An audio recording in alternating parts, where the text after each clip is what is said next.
Hello, everybody, and welcome back to another episode of the Rogue Agent Answers. My name is the Rogue Agent. Some people call me David Lewis, and every week I answer one of the many life insurance related questions that I've received from clients, from email subscribers on the daily email list, questions floated to me from across the interwebs, in the comments sections, which I know you're not supposed to read, or just interactions that I've had with people in real life over the past 20 years, which is a long time.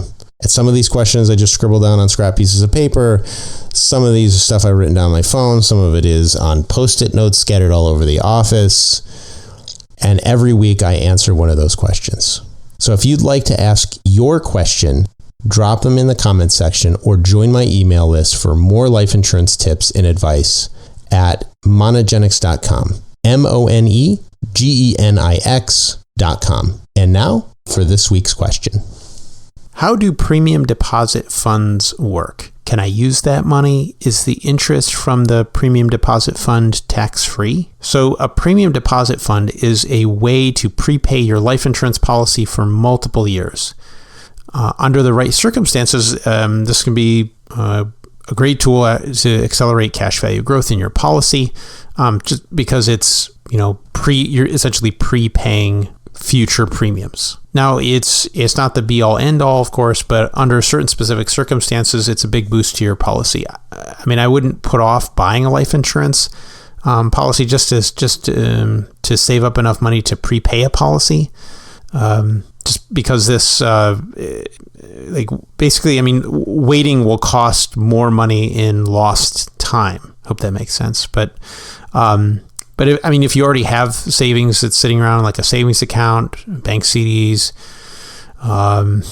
or some other like cash equivalent that is not earning the type of interest that you want, and you want to put it into a life insurance policy, then prepaying might make sense. So it's basically a way to fix a past mistake of not buying more life insurance when you had the opportunity to, is kind of the way that I think about it. Interest on the that's paid to the premium deposit fund is taxed as ordinary income, so you're going to get a 1099 int from the insurance company. And the fund is not part of your life insurance policy, so you can't borrow against it, you can't withdraw the money from it, although some carriers will allow you to cancel the PDF, but if you do, they might stipulate that you can never, ever open up another premium deposit fund ever again. Sometimes they get kind of mad when you do that kind of thing, but because they're being forced to cash out of stuff that they invested in, and so they are kind of ornery, and they tell you that if you can cancel, but if you do, you're never allowed to have another one.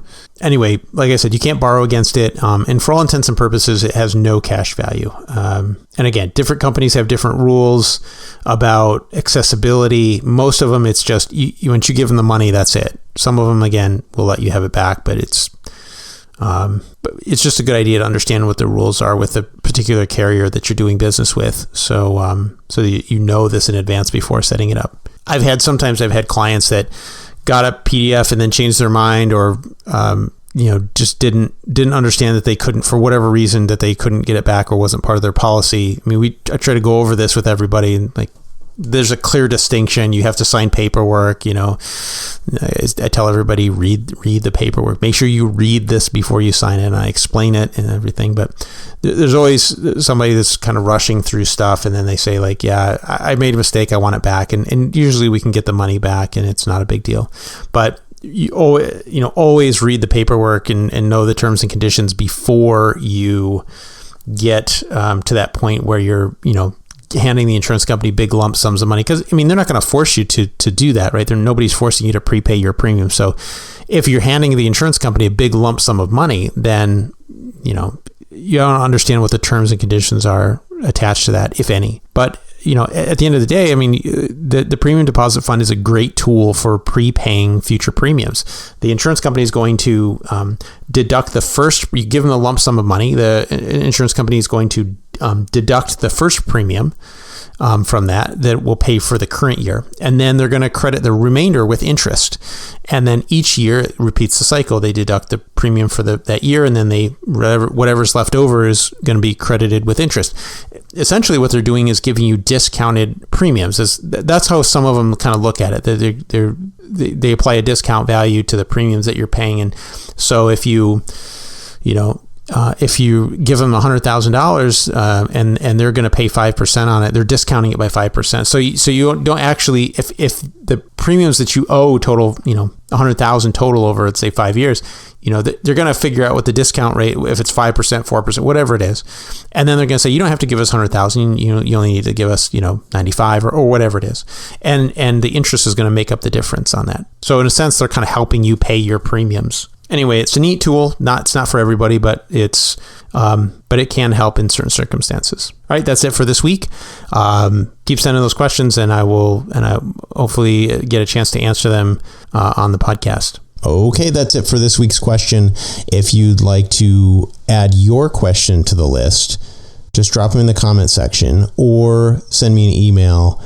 And if you want more life insurance tips and advice, just head on over to monogenics.com, MONEGENIX.com, and sign up for my daily email list.